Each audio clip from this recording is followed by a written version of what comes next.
Aún estoy aquí, aún estamos aquí y bienvenidos, bienvenidas, bienvenides a Dilo con Igualdad de Género.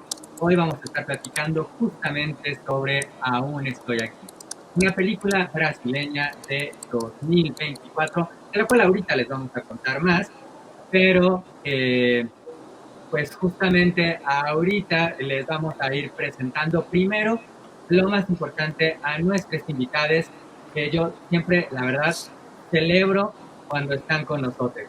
Y se les voy a presentar en el orden en el que yo las tengo aquí, les tengo aquí, en el que llegaron aquí a nuestra plataforma. Mariana Gavarrós, ¿cómo estás? Bienvenida. Hola Charlie, un placer como siempre estar contigo y con Moni. Estos espacios ya se han convertido en parte de mi vida y los disfruto un montón. Qué bueno que estás con nosotros. Por favor, para quien no te identifica, compártenos un poquito de ti. Yo soy profesora de la Escuela de Humanidades y Educación. Trabajo ya desde hace 8 años los temas que tienen que ver con feminismos, perspectiva de género, atención, prevención y detección de la violencia de género en el TEC de Monterrey. Muchas gracias, Mariana. Y nos acompaña también Mónica Lloret. Mónica, ¿cómo estás? Bienvenida. Bien, estoy muy bien, pero estoy mejor de estar aquí charlando con ustedes dos. Me encantan estos espacios, como dice Mariana. Eh, em, no nada más son colegas muy queridas, sino que adicional tenemos una amistad donde podemos discutir este tipo de temas y donde incluso podemos disentir en algunas cuestiones y eso para mí es sumamente valioso, ¿no? Valoro mucho estos espacios igual que tú, Mariane. Mónica, cuéntanos un poquito de ti, por favor. Bueno, yo soy Mónica Lloret, trabajo en la Escuela de Humanidades de Educación en Campus Ciudad de México y trabajo también temas de perspectiva de género, pero especialmente de cuidados, cuidados de la naturaleza, cuidado de mujeres, mujeres y agua. Y he entrado un poquito en temas de violencia sociopolítica con madres buscadoras y por eso también estoy aquí, ¿no? Pero mi tema principal es mujeres y agua. Perfecto, muchas gracias. Bueno, pues yo aprovecho para recordarles que no se olviden de una vez de dejarnos su like, suscríbanse al canal. Aquí también aparecen las redes de Blue Media y de la Escuela de Humanidades del TEC de Monterrey en la Ciudad de México. Así que síganos en todas estas redes independientemente del canal donde ustedes nos estén viendo. Y bueno, pues ya vamos a entrar en materia, vamos a empezar platicando un poco de Aún estoy aquí, esta película de Brasil del 2024 que sucede en los 70. Nos cuenta una historia real, la historia de la familia Paiva, donde pues el padre de familia, desaparece, es detenido, y entonces seguimos a Eunice, a la esposa, a la madre y a sus hijos en esta búsqueda por entender qué pasó con este padre y también en esta búsqueda por reconstruir su vida. Lo estoy simplificando a muy grandes rasgos, vamos a entrar a mucho más detalle con todo ello desde luego, pero es solamente para darles un primer panorama de esta película. Y bueno, yo quiero empezar ya más en forma, pidiéndole a Mariana que nos hizo favor de proponer esta película, que cuando la propuso yo brinqué y dije sí, Mónica también, porque es una película extraordinaria. Esta película tuvo su estreno en el Festival de Venecia y estuvo nominada a 3 premios Oscar: a Mejor Película Internacional y también a Mejor Actriz para eh, Fernanda Torres. Y ganó Mejor Película Internacional. Yo sugerí esta película por muchas razones, pero les voy a compartir las dos principales. La primera es que, como lo conversábamos también con Moni, es una película de una mirada muy íntima y muy personal a una pérdida que es común a muchas familias, no solamente, y ya lo iremos discutiendo a lo largo del programa, pero no solamente la pérdida de este hombre que es detenido por la dictadura, sino lo que la dictadura implica como una pérdida de un estilo de vida para tantas familias que se ven atravesadas por la tragedia de esta violencia homicida. Entonces, yo habiendo nacido en Uruguay, esta es una experiencia muy cercana a mi familia, que también vino a México buscando pues, un lugar seguro para refugiarse de la dictadura, y a mi círculo muy cercano, ¿no? Uruguay es un país de 3 millones de gente. Yo vivía en un pueblo de 14,000. Imagínate que en ese pueblo había tanto víctimas como perpetradores de la violencia, que convivíamos, y porque yo cuando iba de regreso lo veía, ¿no? Que convivíamos incluso en la misma familia, ¿no? Entonces es un tema que atraviesa la experiencia de vida de muchas personas del Cono Sur, pero sobre todo de Brasil, Argentina, Uruguay y Chile, que además compartían las infames Brigadas Cóndor, que secuestraban, torturaban y desaparecían a personas entre esos países, tenían un acuerdo, ¿no? Entonces, me pareció muy, muy importante reflexionar sobre esta peli, siguiendo también la consigna de Moni, de que todas las pelis que discutamos aquí tienen que ser pelis que nos atraviesen para poder hablar de ellas de alguna manera, y dije, pues esta es una que me atraviesa, pero que además es como muy importante y que, como Moni ya lo señaló, también está vigente en México hoy con las madres buscadoras y con la crisis humanitaria de los desaparecidos. Que además algo que a mí me pareció pues muy relevante y muy importante es que estas figuras siguen vivas, es decir, si bien han pasado décadas y años de todo esto que estamos viendo en pantalla, podemos conectar con estos temas porque siguen vigentes, porque los vemos reflejados de otras maneras, pero porque estos personajes y los ecos que las influencias, los impactos que tienen estos hechos, pues siguen hasta nuestros días, ¿no, Mariana? Sí, o sea, porque estamos vivos quienes vivimos ese periodo de la historia de América Latina, ¿no? Ya sea que lo vivimos de niñez y somos hoy personas adultas. De hecho, hay un movimiento importante de hijos de desaparecidos en Argentina que está como todavía muy vigente. La gente que sobrevivió a la dictadura está ya hoy en la tercera edad, pero todavía está viva, digámoslo así, ¿no? Y es una memoria, además, que todavía duele. Por eso los museos de la memoria en estos países están relacionados con precisamente las secuelas de la dictadura.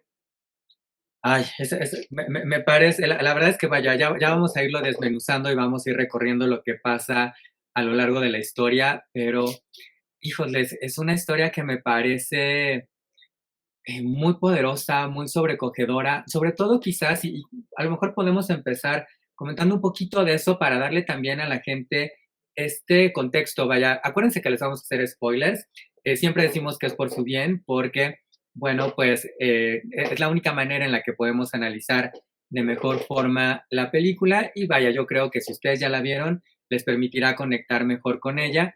Si no la han visto, seguramente ayudará a que la disfruten más.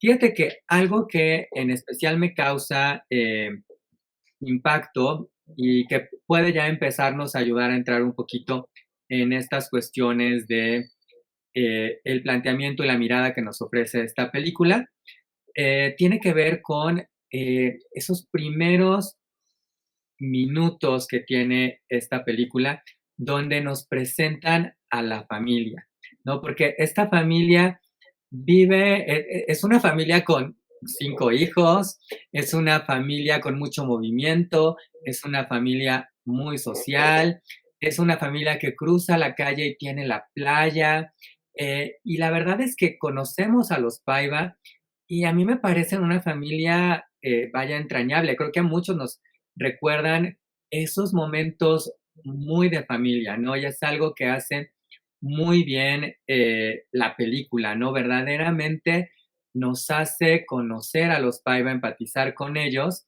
y si bien vemos ya ciertos indicios, ¿no? Porque vemos por ahí el camión de los militares, nos enteramos que alguien ha desaparecido, eh, como que pareciera ser que está ahí, pero quizás todavía no nos impacta tanto hasta que le sucede a esta familia, ¿no? Y es un contraste poderosísimo e importante que tiene que ver con la película, ¿no? Y vaya, mucho de esto sucede justamente por la forma en cómo está contado esto. Mónica, cuéntanos un poco de esta mirada de la película. Pues bueno, muchas cosas, ¿no? A mí también la película me tocó, me llegó, tuve que pensar un poco de cómo me puedo relacionar con esa situación. Y creo que esta es una película que retoma y que pone en el centro la verdad, la justicia y la memoria.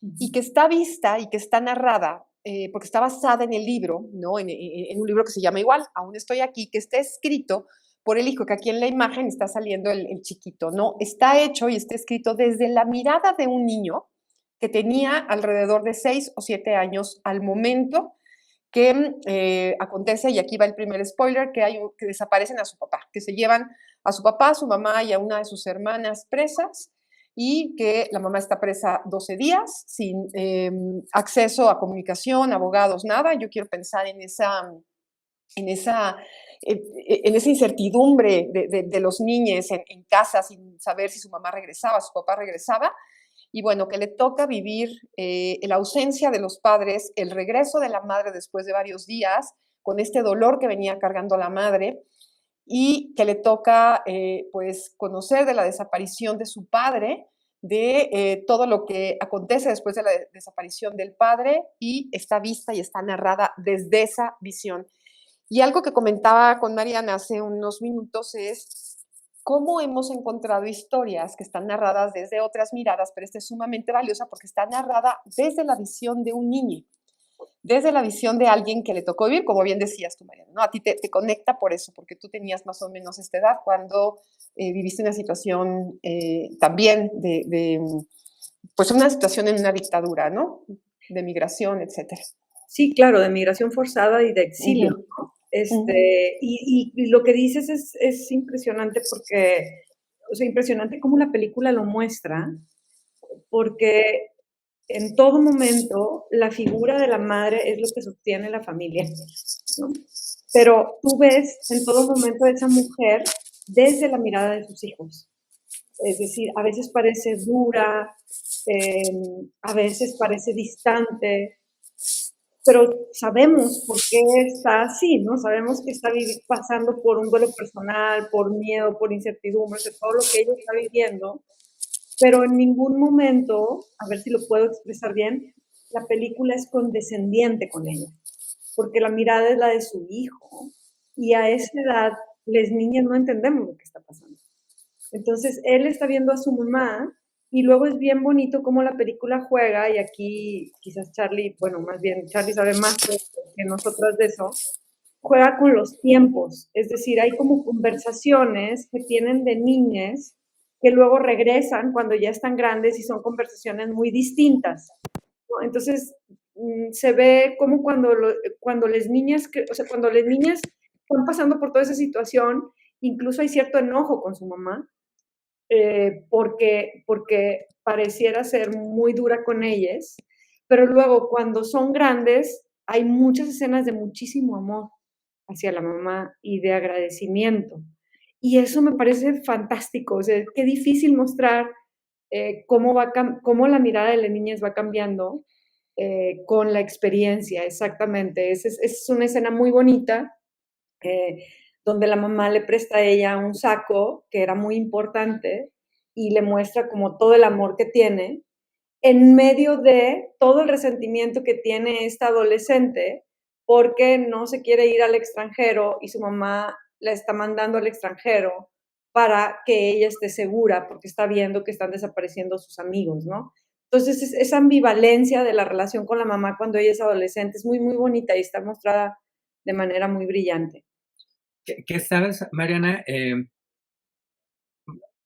Me parece súper relevante esto que mencionas, porque obviamente aquí están en una situación real extrema, pero creo que desde luego es algo que todos vivimos, ¿sabes? Y creo que incluso puede sonar un poco a chiste cuando aplicamos esto de es por tu bien y cuando seas más grande lo entenderás.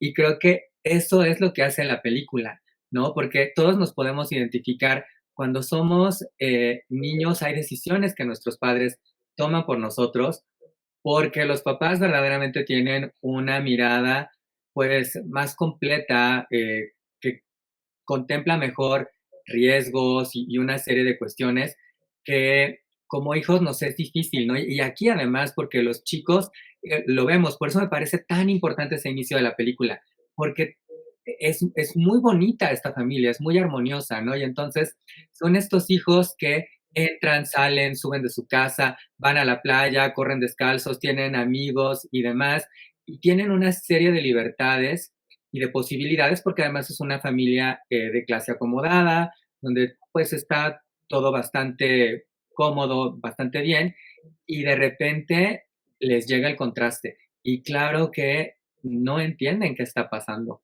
¿no? No entienden dónde está su papá, en principio, después no entienden dónde está su mamá, no entienden qué pasa con su hermana, no entienden por qué tienen que mandar a una hermana al extranjero, que es la hermana más grande, que es adolescente, que pues ya tiene estas salidas con amigos y demás, y no entienden también otras cuestiones que pueden ser mucho más del día a día, ¿no?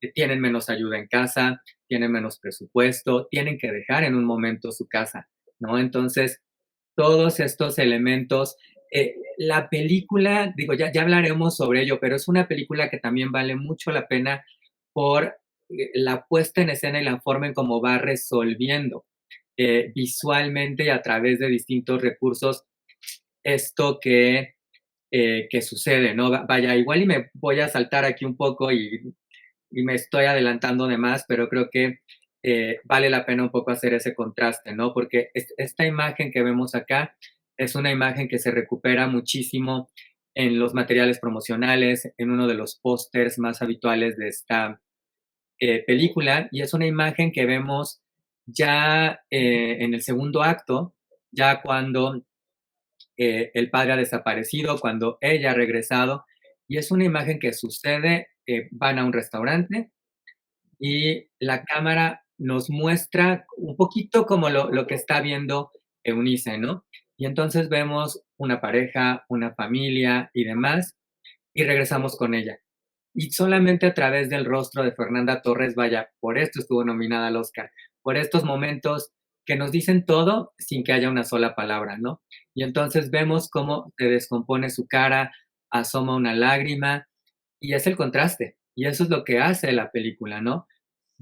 Eso que ella ve alrededor de ella, ella ya no lo tenía y ahora ya no lo tiene por completo, ¿no? Y sin embargo, vemos que son unos segunditos, pero ella es la madre, ella es el sostén ahora de esa familia y entonces se recompone porque pues tiene que darles también ese sentido de ánimo y de seguir adelante a sus hijos y a la familia. Sí, y aquí yo quisiera decir algo para pasarle la palabra a Moni, porque creo que es muy atinado que pongas esta escena, porque lo que estamos hablando tiene que ver con la pérdida, ¿no? La pérdida y el duelo. Y en esta escena es también muy bonito que ella decide, en medio de la tragedia de que el papá está desaparecido, si no me equivoco, le acaban de informar que probablemente esté muerto, ¿no? Pero ella no le dice a los hijos ahí, a les hijes, sino que les dice vamos a por helado. Entonces es como un intento de rescatar la felicidad que les causaba ir a tomar helado, porque aparte hay escenas previas donde van todos a la heladería, como para darles a sus hijes ese momento, ¿no? De felicidad que ahí ella se da cuenta que está perdida, ¿no? O sea, que nunca la van a recuperar.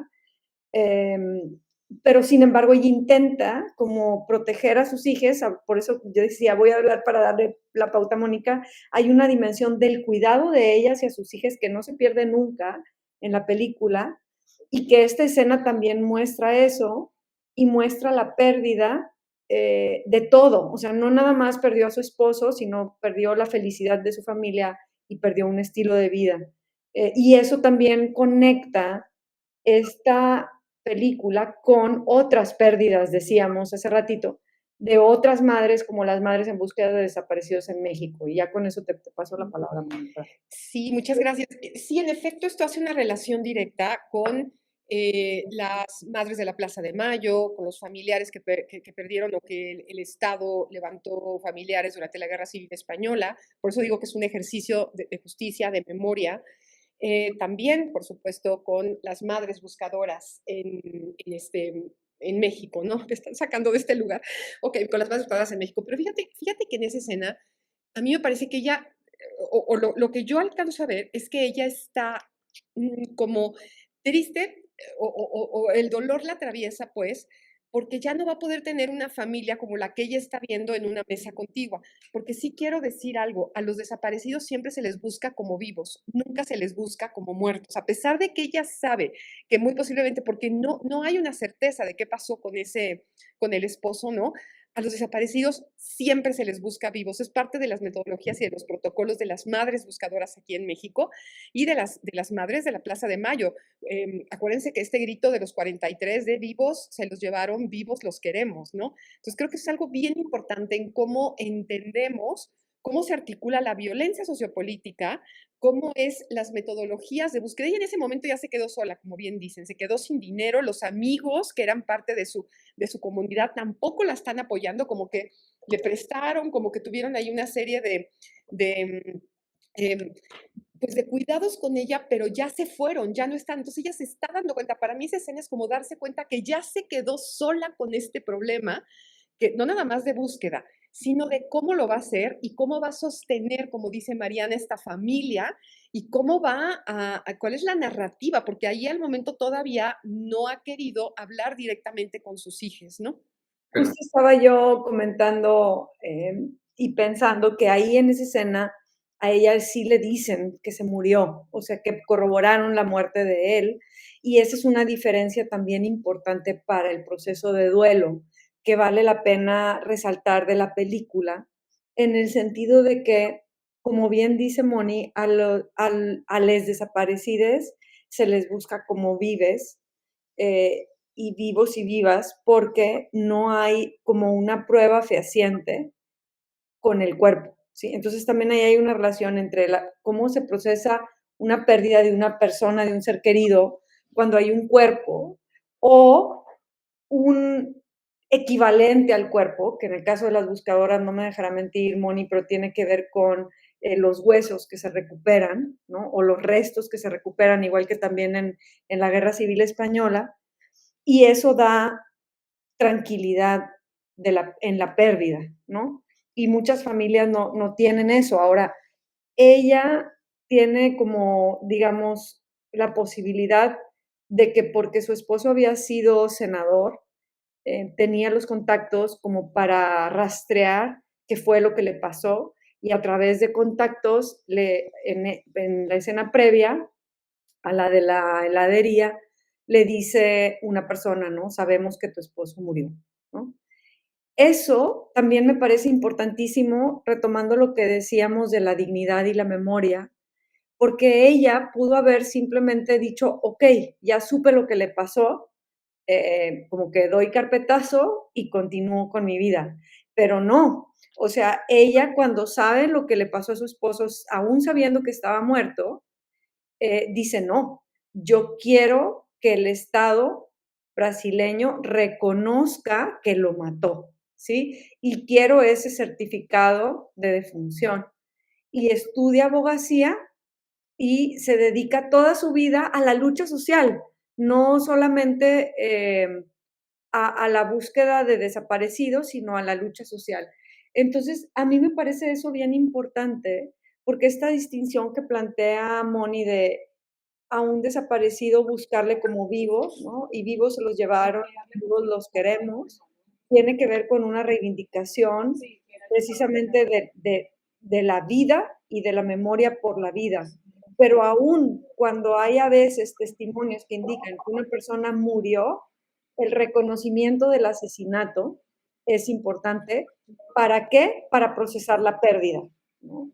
Entonces, es importante esto porque en América Latina, que estamos viviendo este drama de las desapariciones sistemáticas y en México en particular, y Moni podrá decir más de esto, ya ni siquiera, digamos, el reclamo, y digo ni siquiera en el sentido de que ya el reclamo no es por justicia y por condena de los perpetradores, sino que el triunfo de ella, como el triunfo de muchas madres buscadoras, es, uno, encontrar el cuerpo y saber qué le pasó a su ser querido.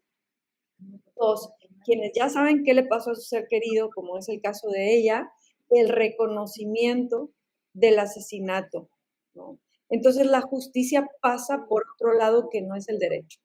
Y eso me parece bien interesante porque los sistemas jurídicos no dan para más.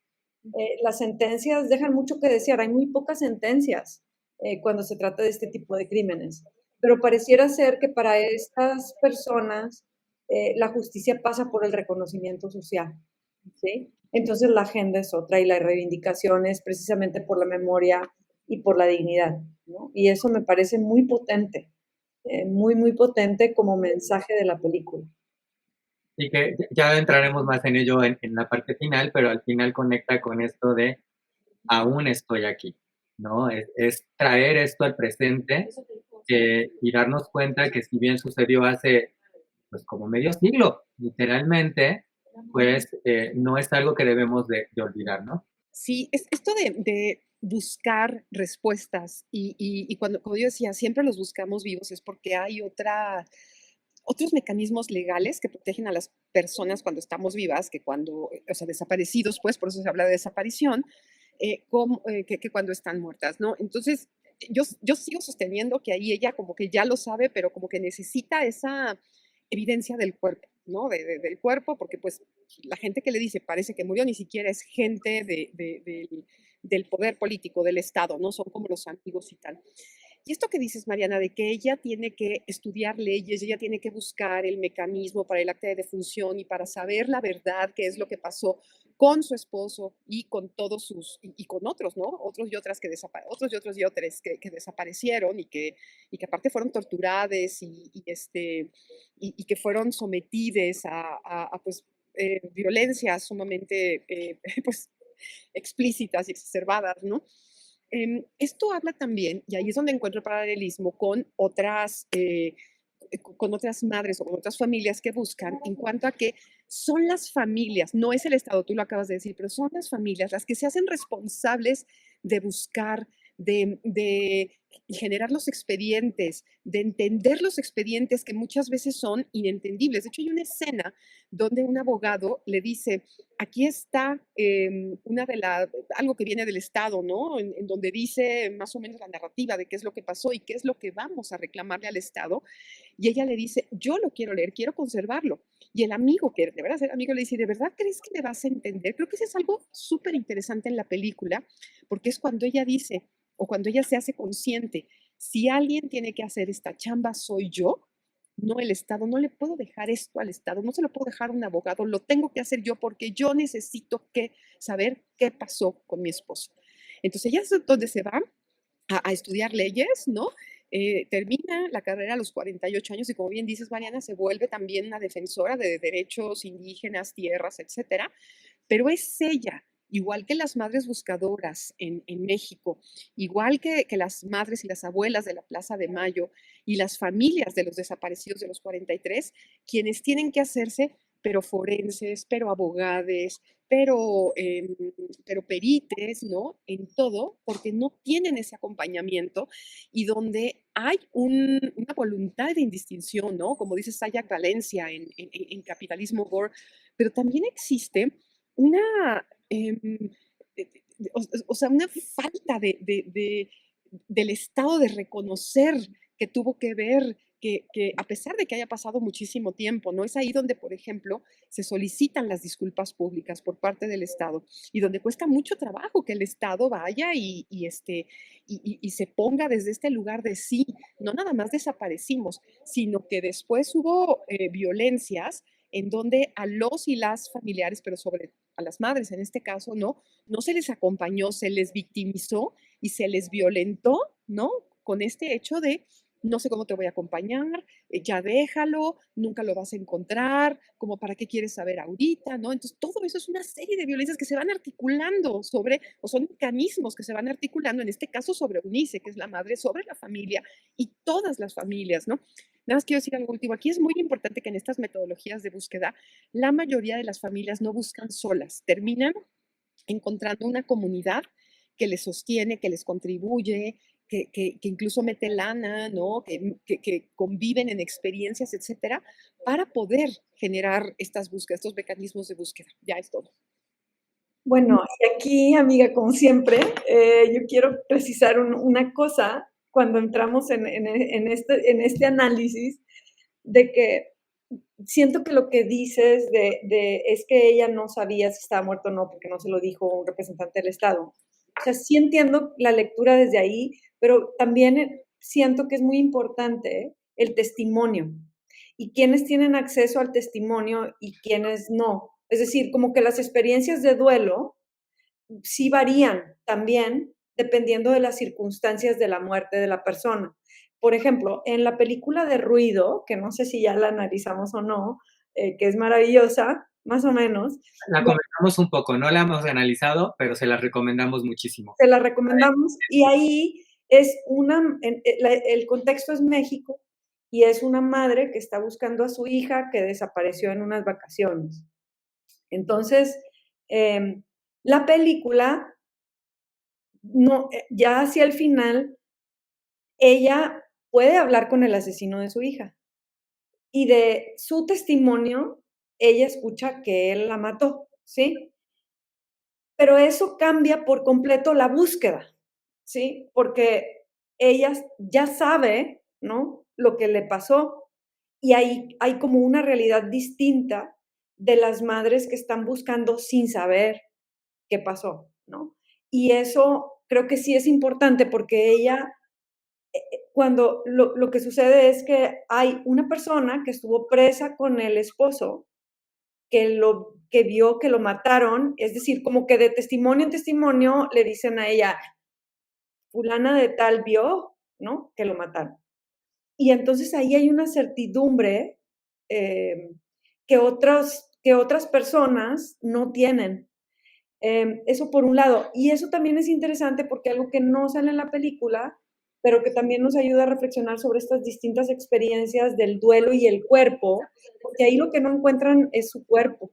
Y de hecho, en esa escena final donde tú, Moni, dices, ella sonríe porque dice, todavía estoy aquí, cuando anuncian que encontraron cuerpos de desaparecidos, y luego dicen que no encontraron el de su esposo, o sea, cuando anuncian que encontraron cuerpos, ella como que hace así, como esperando a ver si encontraron los restos, o sea, como que ella sigue necesitando efectivamente esa prueba, a pesar de que escuchó testimonios de lo que había pasado. Y luego también hay otras familias a las que les entregaron ataúdes sellados porque por la tortura no podían ver el cuerpo, ¿no? Y entonces también ahí hay como esas distintas experiencias del horror que implica la pérdida. Y también creo que en el caso de esta mujer, también nos habla de su convicción por la justicia, porque ella dice, ok, o sea, yo de todas maneras quiero que me lo digan, ¿no? Que se reconozca. Y hay algo que la película no desarrolla, pero que también es interesante, y es que cuando él está desaparecido, ella no puede usar las cuentas de banco. Y eso es muy importante porque una de las razones por las cuales tienen problemas económicos es porque los desaparecidos, como no están muertos y no hay un acta de defunción, pues no pueden heredar, ¿no? Entonces ahí sí, Moni, tú has trabajado más de eso. Si quieres tú contarnos un poco esa parte. Sí, no, bueno, por supuesto que está esta parte de que ella no puede acceder a las cuentas del marido, pues, porque tiene, pues, que saldar algunas cuentas, tiene que vender la casa, etcétera. Pero la otra cuestión es, ¿por qué todas las cuentas estaban a nombre del marido? Es decir, ¿por qué no estaba ella no sé cómo se diga, ¿no? Como co-holder, pues, de la cuenta o qué sé yo, ¿no? Entonces es bien interesante y sí es un análisis de género que haremos más adelante. Dale de una vez, dale, porque pues, Sí, le pusiste el dedo en la llaga ya, o sea, está muy bien eso. ella, o sea, es una familia tradicional, es una familia de clase alta, ella es una mujer universitaria, se habla de que sabe francés, de que sabe, pero al final es una ama de casa que se le reconoce porque cuida bien a sus hijas y porque hace un soufflé delicioso. El soufflé siempre está presente ahí en la narrativa, ¿no? Te escucho, Moni, y me hiciste pensar en, es la señora Dalloway, hasta que algo pasa. Pues sí, vamos, claro, ya se dan cuenta, ¿no? Que como bien dice Mariana, ya están pasando cosas, pero su rol es más desde este espacio de la mujer, este espacio privado, pues, ¿no? Como que ahí es donde está su rol, ¿no? Tiene tiene contratada, hay un personaje muy interesante que se llama CC, que es esta mujer que trabaja en los cuidados, ahí usted en esta escena atrás, ¿no? Es una mujer racializada, es esta mujer que cocina, limpia, que es parte de la familia también, y que, bueno, parte de la familia, sí, ¿no? Podríamos hablar muchísimo de cuál es la condición de las trabajadoras del hogar, pero que está ahí y que apechuga con ella y todo hasta que ella le tiene que pedir pues que se vaya porque ya no le puede pagar y le da, muy bien hecho, ¿no? Le da le da dinero, le da su cierre, ¿cómo se llama? Su finiquito, ¿ok? Pero esto es importante porque incluso cuando están los amigos, reciben amigos, ¿no? Hay como una comunidad ahí bien interesante. Tú ves cómo los hombres se van a dialogar igual, así, este estereotipo. Los hombres se van a hablar de política, fumar al cuarto de allá, y las mujeres están acá hablando de los hijes, hablando del soufflé, hablando de los cuidados. Y hay una escena bien interesante, ¿no? Al principio, en donde está el papá con los hombres hablando de lo que tienen que hablar, los hombres, que es cosa de política, ¿no? Y una de las hijas de ella está hablando y está escuchando que es a la hija que también secuestran, que es a la hija que también levantan y que sueltan a las 12 horas. Y aquí me parece interesante la narrativa en este cambio intergeneracional, este cambio generacional, en lo que se le exigía a ella y lo que se le exigió, lo que puede hacer la hija. De hecho, la hija mayor, porque tienen 5 hijos, ¿no? La hija mayor, en efecto, la mandan a Reino Unido con otros amigos porque ven que hay un riesgo muy grande porque ella anda con las juventudes, ¿no? Levantando información. Es decir, si no la sacamos de aquí, esta hija mayor, si no la sacamos de aquí, la va a levantar y la va a desaparecer la policía. Ven ese riesgo. Con la segunda hija, la hija está ahí escuchando y la hija se permite dialogar con los hombres o se permite entrar al diálogo y a la problematización de lo que está pasando en Brasil en ese momento, pero las mujeres más grandes están haciendo lo que tienen que hacer, ¿no? Hablando de soufflés. Entonces creo que esa lectura es importante. No sé si ya me extendí mucho, pero por Sí. favor tú continúa, Mariana. Y de hecho, una escena que a mí me parece muy potente es cuando luego de que ya se lo llevaron a él, ella habla con uno de sus mejores amigos y él le dice, tengo que decirte que, no me acuerdo cómo se llamaba él, pero bueno, ¿cómo? Rubén. Tengo que decirte que Rubén y yo estábamos ayudando a los compañeros y a las compañeras que estaban presos, ¿no? Llevando cartas, compartiendo, dándoles dinero, o sea, estábamos involucrados en ayudarles, ¿no? O sea, y es importante que tú lo sepas para que tú sepas por qué se lo llevaron. Digo, que es también esa parte del horror de la dictadura, porque nunca sabes por qué se los llevaron, ¿verdad? Y como pueden llevar a alguien por estar involucrado en un movimiento guerrillero, digamos así, de resistencia armada, que también lo había en Brasil, también pudieron habérselo llevado nomás porque porque era una estudiante como a ella, ¿no? O sea, esa escena, ¿no? Donde venían de una fiesta, les paran en un retén y se llevan a 2 de pelo largo. O sea, es una cosa tan arbitraria que es imposible saber por qué se los llevan, ¿no? Y eso también genera miedo. Eso es parte digamos, eso es parte de cómo la dictadura genera un ambiente de temor que sirve para controlar a la población, ¿no? Y bueno, ahorita hablamos un poco quizás más de ese control desde lo privado, pero, o sea, del espionaje, que también se ve muy claramente ahí en la película. Pero a lo que voy es que entonces cuando este amigo le dice eso, ella se queda así con esa misma cara, quizás de tristeza, y le dice, pero ¿cómo? A nadie se le ocurrió decirme, ¿no? O sea, ¿cómo Rubén no me dijo? ¿Cómo no me preguntó? ¿No? Y esa es la historia de la mayoría de las buscadoras. O sea, primero, hay detenciones arbitrarias. Eso es como innegable. Y sobre todo en México, es innegable que también, digamos, las desapariciones responden a otro problema estructural. O sea, en la dictadura era muy claro, eran las fuerzas de seguridad. O sea, sabían quién se los había llevado, ¿no? en México es otro, y también eso hace que los desaparecidos sean un sujeto político distinto, porque en las dictaduras del Cono Sur, pues había un servicio de inteligencia que se encargaba de la desaparición y la tortura, entonces era un terrorismo de Estado, ¿no? Pero ahí ella dice, la gente que se involucra en esos movimientos de resistencia política no le consulta a sus familiares, no le consulta a sus esposas, no le consulta a sus hijos, y sin embargo ellas son quienes viven las consecuencias, ¿no? Y sus hijos viven las consecuencias de esa decisión. Y eso tiene que ver con un tema de género, o sea, lo mismo que estabas diciendo ahorita, Moni, o sea, se van los hombres a hablar de cosas de hombres, pero las consecuencias la vive toda la familia que estaba en esa comida, ¿no? Pero no se consulta, o sea, es una decisión que los hombres toman sin consultar, y eso me parece como muy, como muy potente, un argumento muy potente del rol de las mujeres en, en todo, digamos, en todo el sistema patriarcal y en el caso de las dictaduras también. Sí, Párica, esto que hablas, ¿no? De que aquí sabemos muy bien quién los levantó, porque incluso a ella la llevan a una estación de policía, ¿no?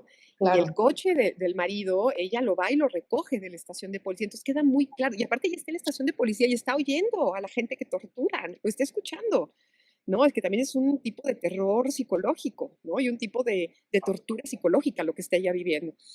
Incluso ella empieza a llevar la cuenta, empieza a apuntar en la pared para no perder esta cordura cuántos días tantos. Aquí sí queda muy claro quién está levantando y como dices muy bien, es esta policía de control.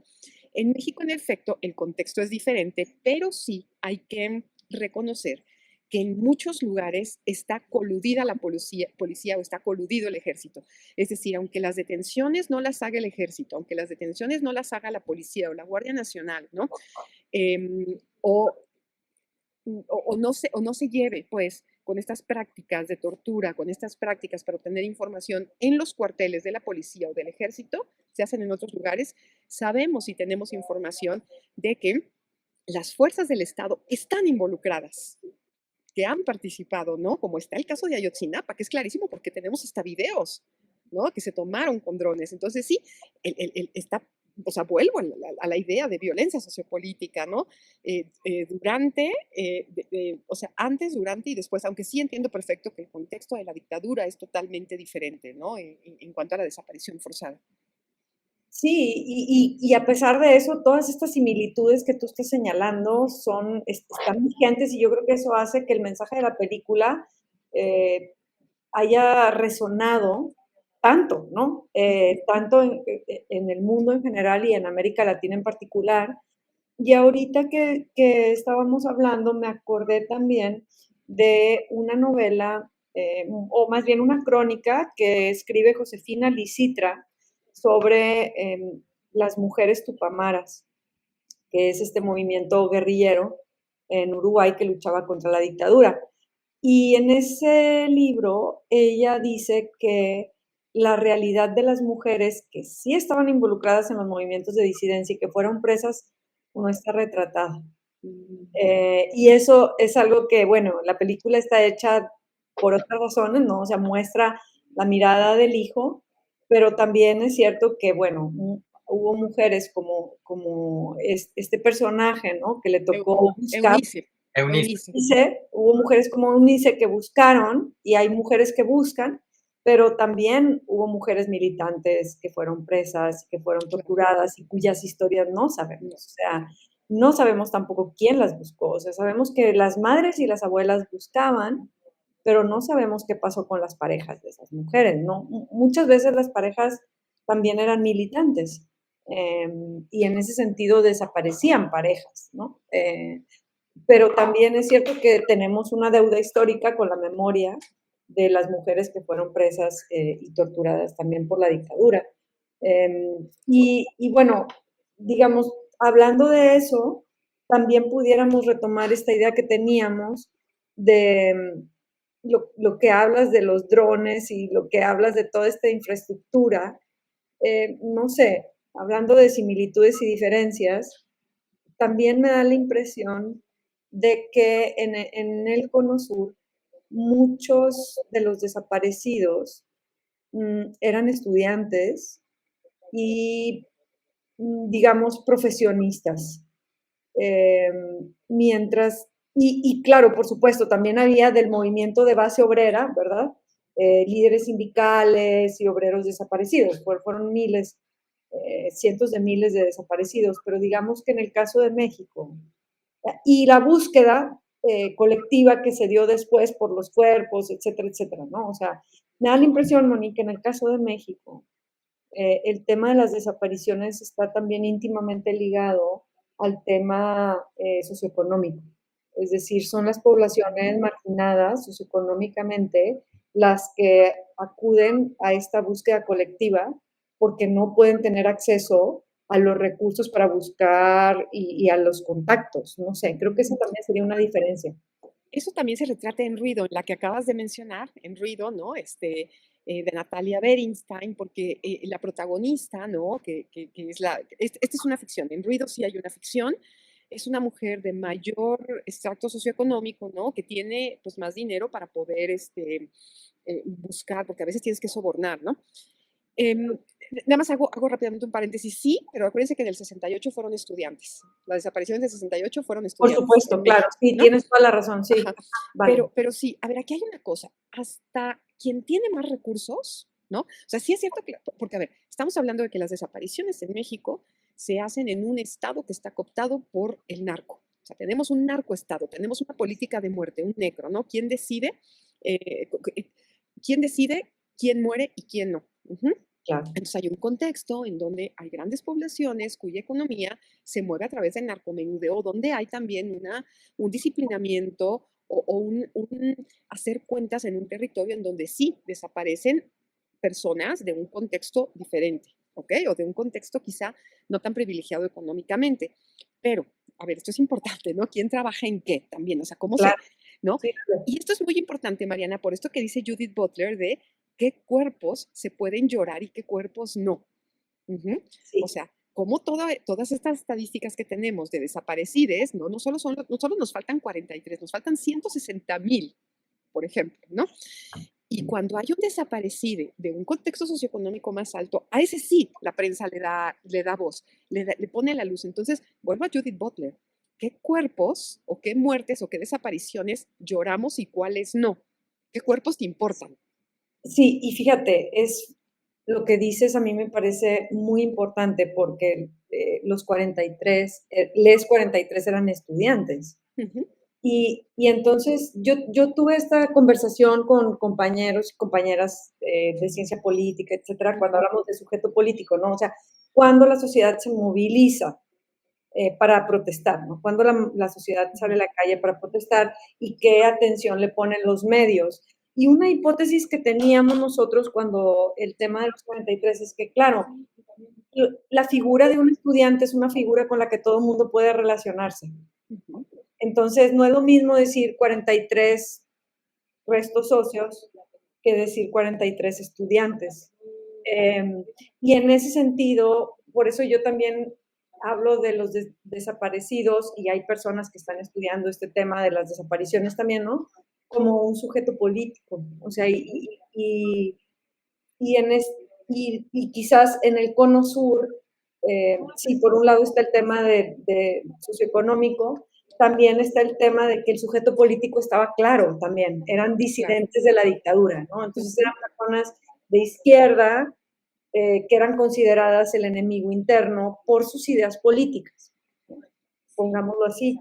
En cambio, las desapariciones en México de hoy, como tú bien dices, tienen que ver con el crimen organizado, el Estado y el paraestado, como diría Rita Segato, y eso hace que las personas que desaparecen sean sujetos políticos distintos ¿De acuerdo?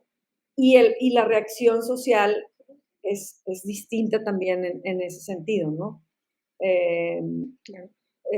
y también la rendición de cuentas, porque Ujú. allá en el Cono Sur está claro, o sea, los juicios a Videla, por ejemplo, los juicios a los dictadores y las leyes del perdón, había como tenían cara, ¿no? O sea, sabíamos y sabemos quiénes son. Pinochet era como muy claramente el ejemplo de decir, yo fui, ¿no? Yo fui porque era una guerra, que sabemos que es un lenguaje absurdo, ¿no? Pero había como un reconocimiento de los hechos, no sé si me explico, distinto. Y la película creo que lo muestra también, porque sí hay como, como está clarísimo que es un poder dictatorial y que quienes llegan a por él son de las fuerzas paraestatales. Totalmente de acuerdo. Sí, no pretendo para nada decir que lo que pasó en el Cono Sur es igual que lo que pasa acá. No, para nada, ¿no? Eh, em, Pero sí hay quizá, similitudes, Moni, que vale la pena. sí, Que las que están saltando son fundamentales. la figura, sí, pero también la figura de las madres que son las que buscan, Sí. ¿no? Eso también es importante, porque eso sí lo hemos dialogado mucho quienes trabajan este tema. Yo no lo trabajo a profundidad, ¿no? Pero sí he estado ahí cuando hablamos de por qué las madres son las que se quedan a buscar. Digo, en el caso de Aún estoy aquí, en el caso de Eunice, porque es quien está, porque él ya se fue, y porque es quien tiene que responder por los hijos y tal. Pero en el caso de las madres de la Plaza de Mayo, de las abuelas de la Plaza de Mayo ahora, el caso en Ayotzinapa sí son familias, ¿no? Pero el caso de las desapariciones forzadas en México, cuando hablamos de las madres buscadoras, quizá valdría la pena pensar, reflexionar o problematizar por qué son las madres quienes ocupan esta figura de buscadora. O sea, ¿qué pasa con los hermanes? ¿Qué pasa con los padres en el caso de que haya estas familias configuradas? Y creo que aquí el tema de la maternidad, que es quizá lo que pensamos que nos convocaba en un principio a hablar sobre esta película, ¿no? El tema de la figura que tiene la maternidad en un contexto simbólico y que en este contexto ya está politizado, me parece fundamental para reflexionar. O sea, no es menor que sean las madres de la plaza, las abuelas de la plaza, las madres buscadoras. Es una cosa fuerte. Y aparte las alianzas que han hecho las madres de Plaza de Mayo con las madres buscadoras en toda América Latina. O sea, yo creo que esa sí es un vaso comunicante de las experiencias, para que veas. O sea, pues, a pesar de la diferencia de los contextos, eso sigue estando ahí. O sea, el tema de la maternidad y cómo vemos la maternidad sigue estando ahí. También siento, pero no sé qué opinas tú, que el ser madres les protege de cierta manera de la violencia patriarcal, ¿no? Es decir, cuando en la dictadura argentina salieron las fotos de los militares pegándole a las señoras, y digo señoras porque ellas así se asumen, somos madres y somos abuelas, ¿no? Cuando salieron esas imágenes, todo el pueblo argentino se escandalizó. Aunque estuvieran a favor o estuvieran en contra de la dictadura, como la figura del sufrimiento materno es una figura que es muy difícil en esta sociedad de cuestionar, ¿no? Y a pesar de que, como bien lo han dicho las madres, también muchas de ellas han sido luego desaparecidas, pues el caso de Maricela Escobedo es un caso muy evidente, ¿no? O sea, el ser madre no es que las exima, pero digamos que el ser madre de alguna manera les da cierta, digamos, cierta protección en ese sentido de decir, bueno, la desaparición de Maricela Escobedo fue una desaparición que no pasó desapercibida, ¿no? Porque era una madre buscadora. Bueno, en el caso de ella no fue desaparición, fue asesinato. Bueno, perdón, sí, discúlpame. Claro. Grabado en las cámaras. Sí, muy públicamente, claro, sí. Muy públicamente, y con el que no ha pasado nada. Es decir, no hay, bueno, hasta el momento, ¿no? O hasta el momento que esta película, que también es muy importante, Las tres muertes de Maricela Escobedo, igual, como memoria, como justicia y Claro. como verdad, creo que es importantísimo, ¿no? Aunque no está narrado o sea, es un documental, pues, ¿no? Creo que es muy importante también en este sentido de por qué el cine también sirve para exigir, para plantear, para problematizar. Y sí, totalmente de acuerdo contigo, ¿no? Esta figura de la madre, que culturalmente o simbólicamente tiene otro, o tiene otro espacio, también sirve, por supuesto, para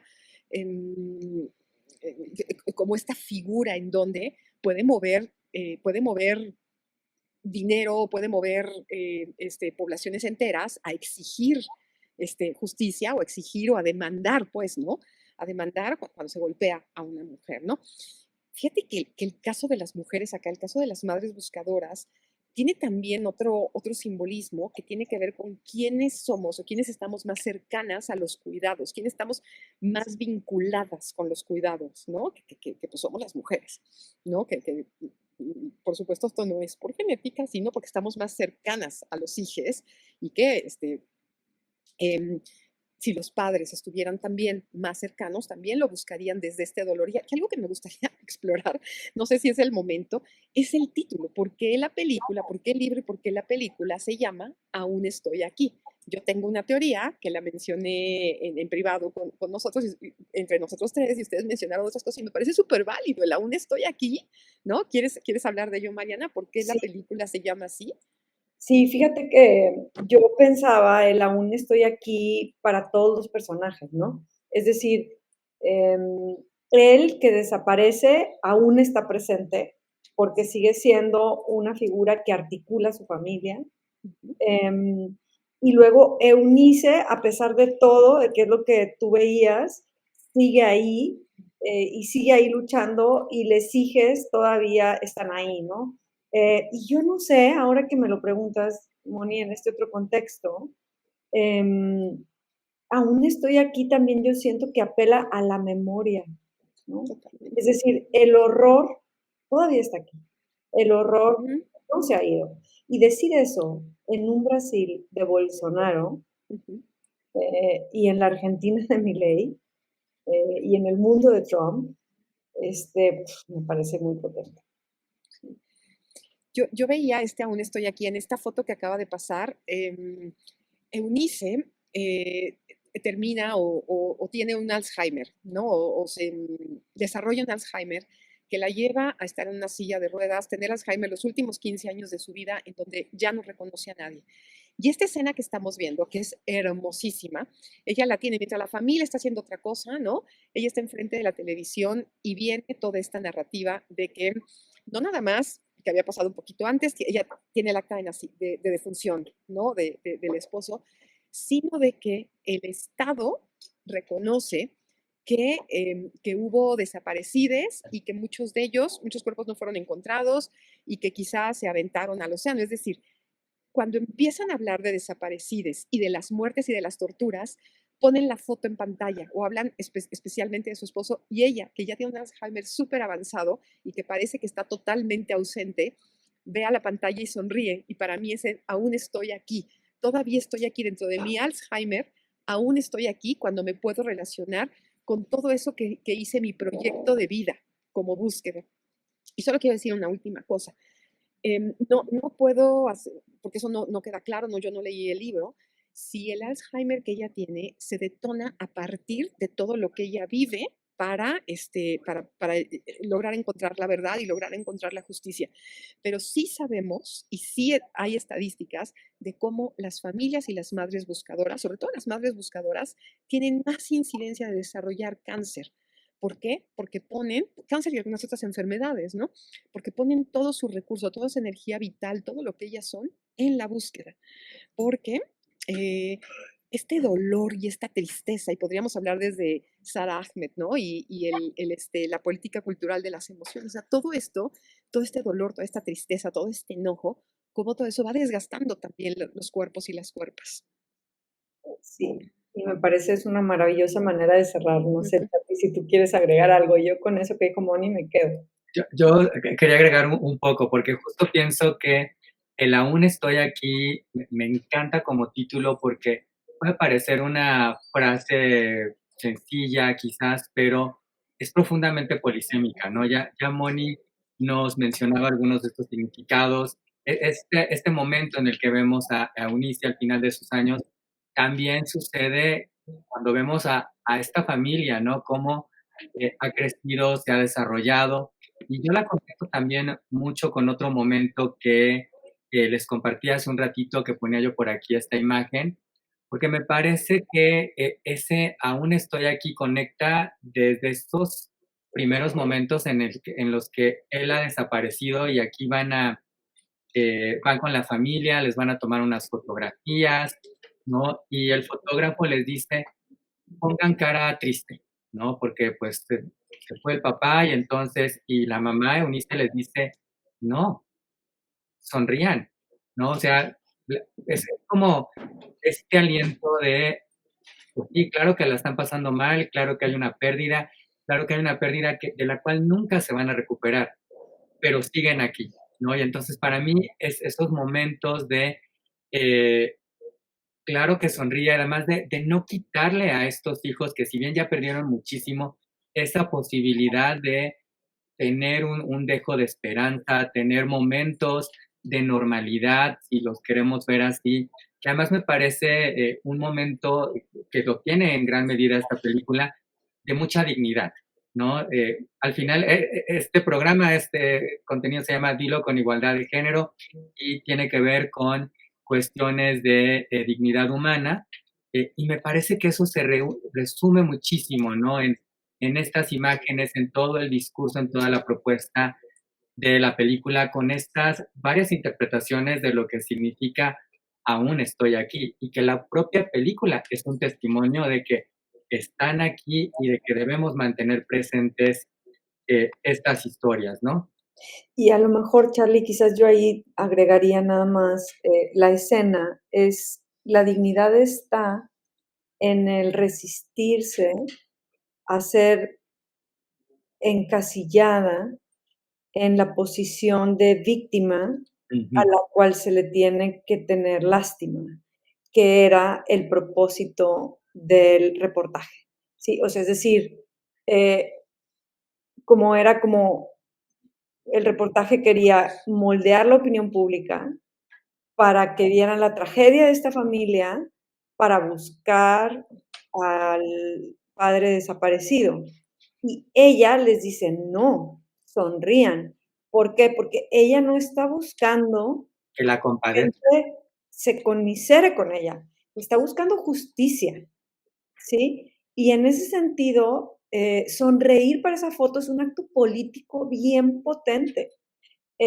Y me parece magistral, del director que lo haya, porque hemos hablado mucho, y Moni no me dejará mentir, de cómo el rol de víctima a veces pareciera ser lo que nos queda cuando sufrimos estas tragedias, ¿no? Entonces, la víctima tiene que jugar como ese papel, eh, de, digamos, de desgracia, ¿no? Para que la gente se conmisere y le acompañe, cuando en realidad la víctima sufrió una injusticia y está reivindicando su lugar como persona, ¿no? Entonces, no es un tema de por lástima, No, al contrario. de por justicia, ¿no? Y mostrar eso en una sola escena me pareció fantástico, porque qué difícil mensaje, ¿no? Y él lo dice todo con la escena de esa foto. Sí, sí, sí. Por eso es Excelente. el que, de hecho, Mónica y yo por ahí nos tocó que ya le estábamos cambiando el nombre, decíamos no. Es muy importante que sea aún, Aún estoy aquí. Ujú. porque el aún, ese condicionante, es esencial. Así es. Y, Sí. y, y y consumir este tipo de cine también, ¿no? O sea, no solo las películas hollywoodenses, no solo las narrativas que más comerciales son, este tipo de cine hecho en estos territorios, narrado desde estos territorios, es sumamente valioso porque nos permite tener este tipo de discusiones, porque nos permite entender qué de eso nos atraviesa, qué de eso sostenemos de alguna manera con nuestras acciones, ¿no? O con nuestras inacciones, ¿no? Entonces, también este es un ejercicio de memoria porque si bien la película retoma lo que pasó hace como muchísimos años, ¿no? Em, creo que es muy importante que las nuevas generaciones también vean qué es lo que pasó, que se narre lo que pasó hace años, ¿no? Que lo tomen como algo que no está solucionado. Por eso sigue aquí, Moni. Y bueno, la Por van a eso. poder encontrar justamente en Paramount Plus o bien en Prime Video. Ahí también pueden pues, tener este acercamiento con la película. Mariana, muchísimas gracias. Mónica, muchas gracias. ¿Hay algo más que nos quieran comentar? Eh, ¿Nos quieren recomendar alguno de sus proyectos? Además de las redes de la Escuela de Humanidades y Educación. Pues el que yo siempre recomiendo, que es mi libro del ABC del género. Claro que ahora no lo Y tengo en la mano, Mariana, ahora no perdóname. importa, pero yo recomiendo siempre mi libro para irlo promocionando y ustedes siempre me ayudan a promocionarlo. Y ese es el proyecto que para mí ha sido como la punta de lanza para lo que estamos trabajando ahora. Y también compartirles que en la Escuela de Humanidades y Educación, pues también hemos tenido como un compromiso con estos temas muy importante, ¿no? Y buscar caminos de esperanza y buscar otras formas de acercarnos a la realidad.